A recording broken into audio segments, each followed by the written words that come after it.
10 কাঠা জমিতে আমরা 1 কেজি গ্রোজিন দিচ্ছি। 1 কেজি আর 1 কেজি থিওপিট, 10 কেজি ইউরিয়া এবং একটা ভিটামিন। আসসালামু আলাইকুম ভিউয়ার্স, আশা করি আপনারা সবাই ভালো আছেন। আমরা ভালো আছি। আমার শখের খামারের পাশাপাশি আমাদের যেই ধান চাষ করছিলাম, সে ধান চাষের ভুঁইতে কিছু আগাছা ছিল, সে আগাছাগুলো পরিষ্কার করছি। করার পর আমরা সার প্রয়োগ করব এবং মামা সে সার আনতে গেছে। দেখেন ধানটাও অনেক সুন্দরই হয়েছে।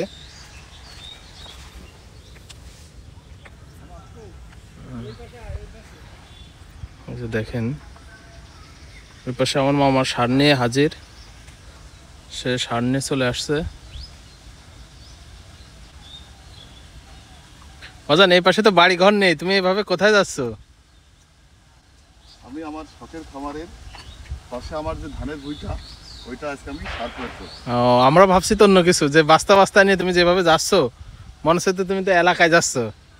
সেম কথা আমাকে আরেকজনও বলছে, যে বলতেছে এই পাশে তো কোনো বাড়ি ঘর দুয়ার নাই, তো আপনি এই পাশে কেন যাচ্ছেন? আমি তো আচমকা আকাশ থেকে পড়লাম যে কি বলে। দেখি মামা কি কি সার আনছো।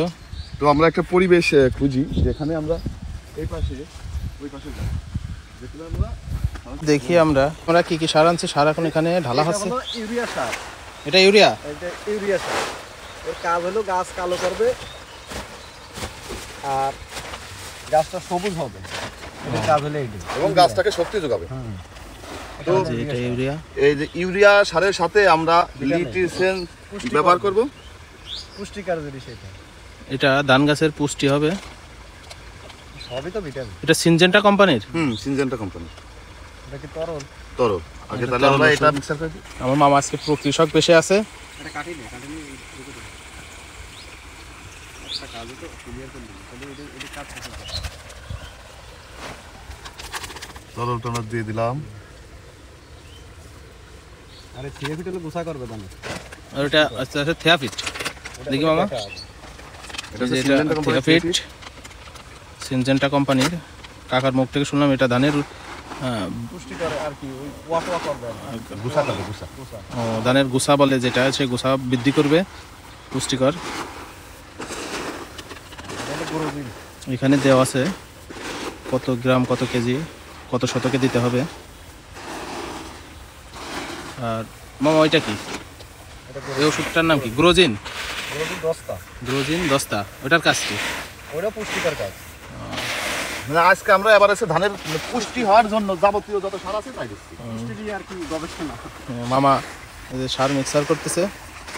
এটা না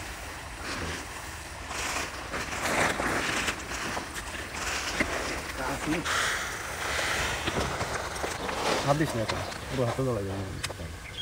এটা হচ্ছে থিওপিট। দেই করে মিলে আপনি তো সাবান দিয়ে দেবেন।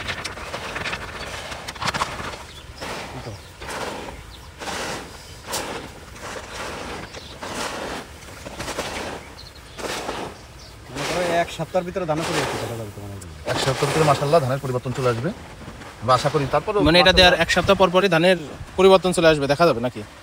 তাহলে আমরা এক সপ্তাহ পর আবার দেখব যে ধানের কি পরিবর্তন। এই যে ধান গাছ এখন এই অবস্থায় আছে।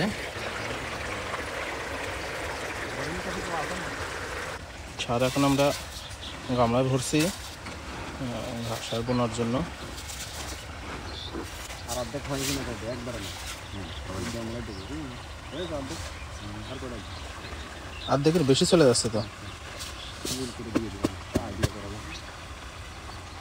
এইবারের কার্যকরী তো এই মেশিন বন্ধ করতে হবে তো। তাহলে মোটর বন্ধ করে দিতে হবে না? এখন সার বোনা হবে, আপনারা দেখেন।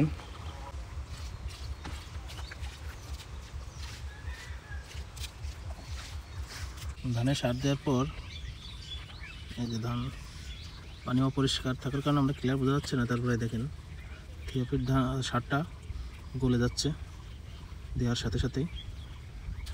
আমাদের জমিতে ধান গাছে সার দেওয়ার আগে ধান গাছের অবস্থা এমন ছিল আমরা পরবর্তী 1 সপ্তাহ পর আমরা দেখব যে আমাদের ধানের কতটুক পরিবর্তন হয়েছে এবং ধান কতটুক ভালো হয়েছে গাছ। তাই পরবর্তী ভিডিও দেখার জন্য আপনারা আমাদের পাশে থাকবেন। আমাদের চ্যানেলটি